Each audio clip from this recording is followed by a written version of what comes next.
మా సూర్య ఇషిక అగ్రిమెంట్ కూడా చేశారు. వీళ్ళు మోసపోయారండి. వీళ్ళది పార్ట్నర్షిప్ అగ్రిమెంట్ అనుకున్నారు. కానీ నిజానికి అందులో ఉన్న మ్యాటర్ ఏంటంటే వీళ్లే ఎంకే కంపెనీ నుంచి 20 కోట్లు అప్పు తీసుకుని వెంచర్ అప్పగిస్తామని చెప్పినట్లుంది అందులో.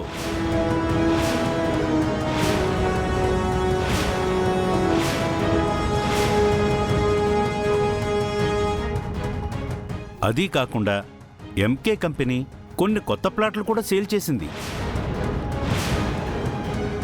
పబ్లిక్ దగ్గర డబ్బులు తీసుకుని ఇప్పుడు మాకేం సంబంధం లేదు, అదంతా సూర్య డీల్ చేస్తున్న ప్రాజెక్ట్ అంటూ ప్లేట్ ఫిరాయించారు.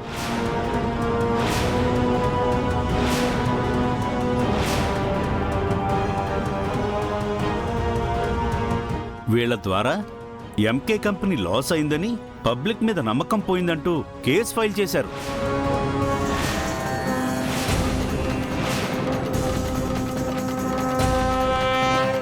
లీగల్ నోటీస్ కూడా పంపించారు.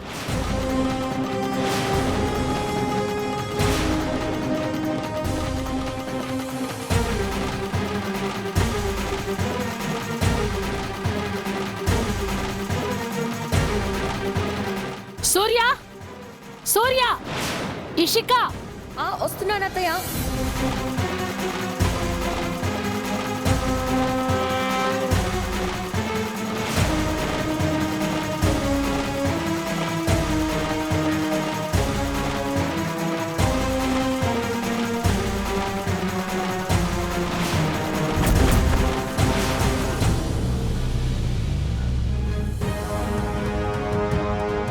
లాయర్ గారు చెప్పేది నిజమేనా? మీరు బిజినెస్ లో మోసపోయారా?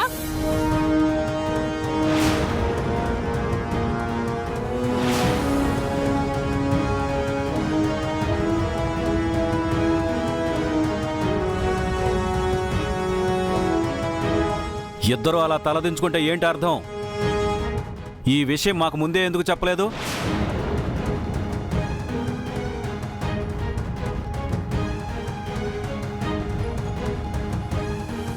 రుద్ర వద్దు వద్దు అని చెప్తూనే ఉన్నాడు, అయినా యూ బోత్ వినలేదు. ఇప్పుడు కొంప ముంచారు. అమ్మా, ఎవరు కావాలని బిజినెస్లో నష్టపోరు. వ్యాపారం అన్నాక చిన్న చిన్న పొరపాట్లు జరుగుతుంటాయి. నోర్మోయ్, చిన్న పొరపాట? మీరు తీసుకున్న నిర్ణయం విలువ ఈ కుటుంబ గౌరవం.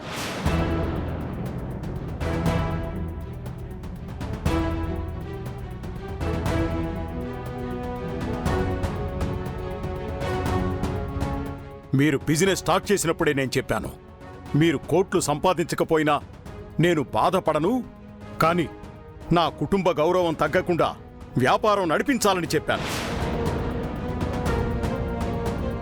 కానీ మీరేం చేశారా? మీరు మోసపోవడమే కాకుండా పబ్లిక్లో మన కంపెనీకున్న మంచి పేరుని నమ్మకాన్ని కూడా పోగొట్టారా మిమ్మల్ని. పెదనాన్న, ఇలా రండి, ముందు మీరు కూర్చోండి.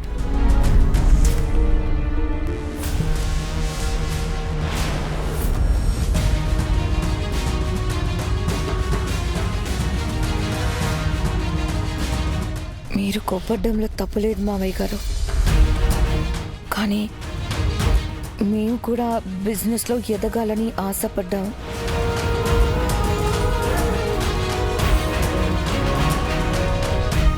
వాళ్ళు నమ్మించి గొంతు కోసారు.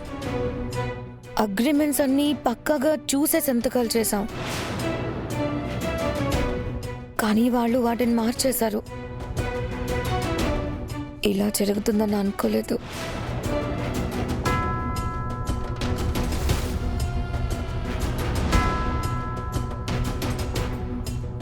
బిజినెస్లో సక్సెస్ అయి మీ పేరు నిలబెట్టాలనుకున్నాం, అంతా రివర్స్ అయిపోయింది.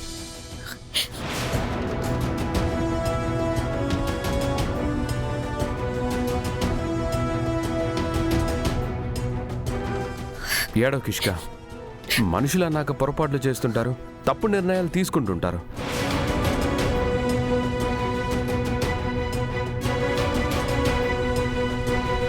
మీరు అలాగే తొందరపడ్డారు. మిమ్మల్ని కూడా పూర్తిగా తప్పు పట్టలేం. మీరు కూడా వ్యాపారాన్ని అభివృద్ధి చేయాలనే కదా చేశారు. రుద్ర అన్నయ్య మాట వినుంటే ఈ పరిస్థితి వచ్చేది కాదు కదా సూర్య. ప్రీతి, అసలే సూర్య బాధలో ఉన్నాడు. తనని ఇంకా బాధ పెట్టకు.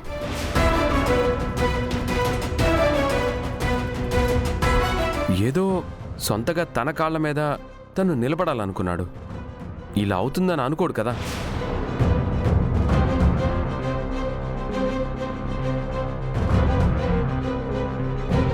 ఇప్పుడు మనం ఆలోచించాల్సింది లాస్ గురించి కాదు, కుటుంబ గౌరవం గురించి.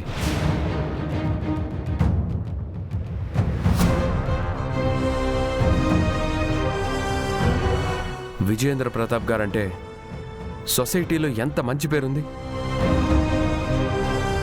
విలువలతో కూడిన వ్యాపారం చేసే వ్యక్తి, మహానుభావుడు అంటూ పొగుడుతారు. ఈ విషయం పబ్లిక్కి తెలిస్తే పొగిడిన ఆనోళ్లే ఊరి సొమ్ము తిని వీళ్ళేం బాగుపడతారు, వీళ్ళ మంచితనం అనేది నటన, మమ్మల్ని మోసం చేసిన వాళ్ళు సుఖపడరంటూ నానా శాపనార్థాలు పెడతారు.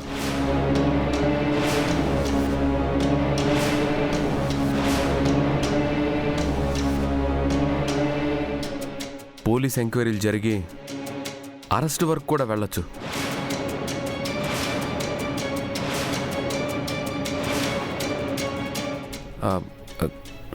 అంతే కదా బావా?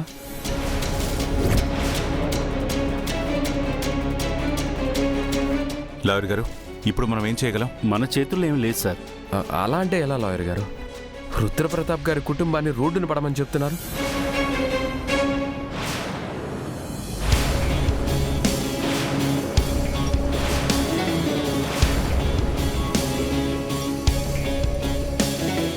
మావయ్య గారు, మీరు కంగారు పడకండి. నేను వాళ్ళతో మాట్లాడి కాంప్రమైజ్కి ట్రై చేస్తాను. మీరెవ్వరూ మాట్లాడకండి.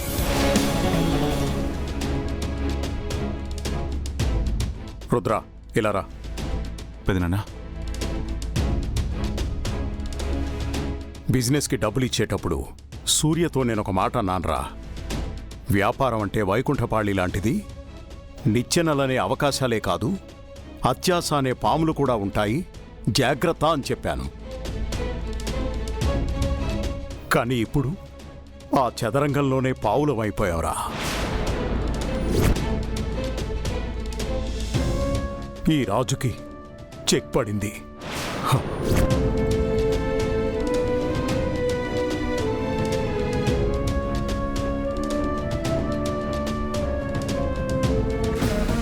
ఈ రాజు చుట్టూ ఎన్ని బలాలు బలగాలు ఉన్నా ఈ సైనికుడే నా ధైర్యం. ఎన్ని బలాలు బలగాలు ఉన్నా ఈ సైనికుడే నా ధైర్యం. సైనికుడే నా ధైర్యం. సైనికుడే నా ధైర్యం.